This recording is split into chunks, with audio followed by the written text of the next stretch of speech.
Ini semacam pengakuan yang menunjukkan bahwa sebetulnya ada deal antara Jokowi dan Prabowo. Jadi kalau kita tanya siapa yang pilih Jokowi, rakyat bukan. Yang pilih Prabowo adalah Jokowi melalui pembagian bansos, kira-kira begitu jalan pikirannya kan, atau dengan dibujuk makan siang gratis. Itu ide yang betul-betul menghina akal sehat kita tuh. Dunia bersiap-siap untuk ikut perang dunia ketiga tuh. Semua dolar di Indonesia akan dipanggil pulang oleh Joe Biden untuk persiapan industri perang di situ kan.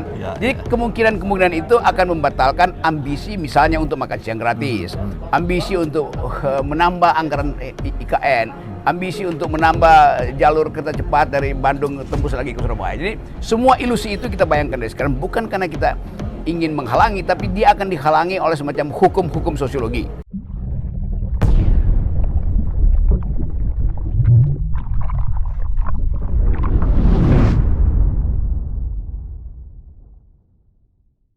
Oke. Assalamualaikum warahmatullahi wabarakatuh. Waalaikumsalam warahmatullahi wabarakatuh.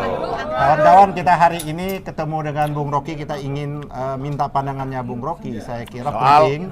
Ini kan persoalan urusan election elektoral kan sudah selesai. Yes. Dan Prabowo sudah dinyatakan dan sudah ditandatangani oleh KPU dinyatakan pemenang. Oke. Dan insya Allah nanti akan dilantik pada tanggal 20 Oktober bulan ini. Kira-kira dengan pokok persoalan yang banyak sebagaimana kita diskusikan tadi, apa yang harus dilakukan oleh Pak Prabowo ini? Yang pertama yang mesti kita uji kimia psikologi antara Prabowo dan Gibran. Karena ini soal kepemimpinan, mereka berdua akan ketemu tiap hari dan dengan segala macam perbedaan kultur, cara berpikir itu, etik segala macam itu, kemampuan retorik. Jadi kita bayangkan misalnya bahwa konflik itu pertama-tama akan terjadi di dalam koalisi, lalu melebar menjadi konflik diam-diam soal leadership di antara presiden dan wakil presiden. Nah, pada saat yang sama, ketika konflik itu mulai muncul, yaitu terutama ketegangan di antara presiden dan wakil presiden, ekonomi kita pasti memburuk. Karena ketegangan global, supply chain yang terganggu tuh, semua parameter tentang moneter itu mulai merambah dan membuat kita kelimpungan, bahkan mungkin potensi ras akan terjadi. Jadi Prabowo ada dalam ketegangan psikologi sekaligus ketegangan sosial. Apalagi kalau kita tambahkan bahwa dunia bersiap-siap untuk ikut perang dunia ketiga tuh. Semua dolar di Indonesia akan dipanggil pulang oleh Joe Biden untuk persiapan industri perang di situ kan.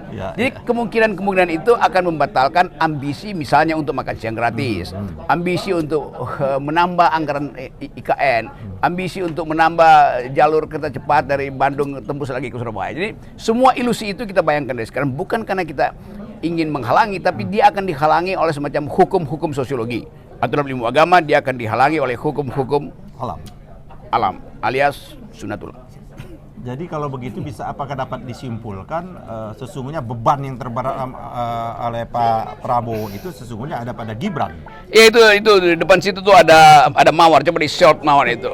Dan ada lagu bunyinya Every Rose Has Its Thorn. Itu lagu dari Poison dulu. Semua mawar ada durinya. Kita tanya sekarang, yang wangi itu adalah Prabowo karena dianggap oke, dia jujur untuk menyelamatkan Indonesia berkali-kali. Tapi ada duri di situ, yaitu Gibran. Atau sebaliknya, Prabowo adalah duri bagi dinasti Jokowi nanti. Karena kalau misalnya soal-soal politik hari ini membuat ekonomi gagal, masyarakat kemudian lakukan social unrest, itu artinya yang harus bertanggung jawab adalah Jokowi. Tapi saya dengar kemarin Prabowo bilang bahwa dia sudah dipersiapkan oleh Jokowi sejak lama tuh. Saya baru mau nanya yang itu terakhir.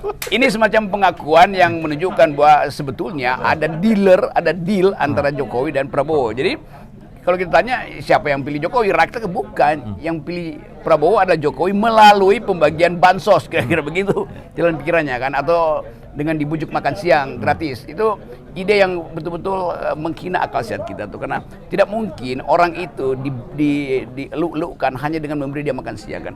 Kita mesti beri dia pikiran, bukan sekedar karbohidrat, tapi juga protein dan kemampuan konseptual. Nah, itu yang saya kira akan kelabakan nanti. Karena masyarakat sipil, buruh terutama akan tetap menuntut keadilan dan kemerdekaan berpikir. Tapi bagaimana Bung Rocky menilai apa yang dikemukakan oleh kaum sivitas akademika melihat hasil berharap banyak kemarin dengan Mahkamah Konstitusi, tapi faktanya kan berbanding terbalik dari apa harapan. Bahkan mereka menyatakan yang menyelesaikan ini ada peradilan rakyat seperti itu. Iya, memang sebetulnya itu akhirnya kan. Jadi kalau lembaga-lembaga formal mengalami yang disebut oleh Huntington political decaying, pembusukan politik, kan yang membusuk terakhir adalah akar konstitusi kita di Mahkamah Konstitusi itu. Sebelumnya daunnya membusuk, itu Paman Usman, dia sebagai daun, tapi sekarang akarnya membusuk.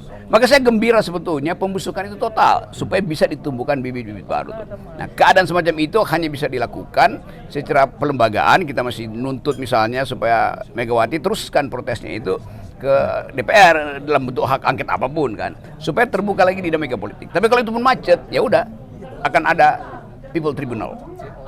Entah di dalam negeri atau dibuat di luar negeri. Artinya rakyat mencari jalannya sendiri. Rakyat mencari jalan sendiri, dan arus rakyat itu selalu tidak bisa ditahan oleh kekuasaan.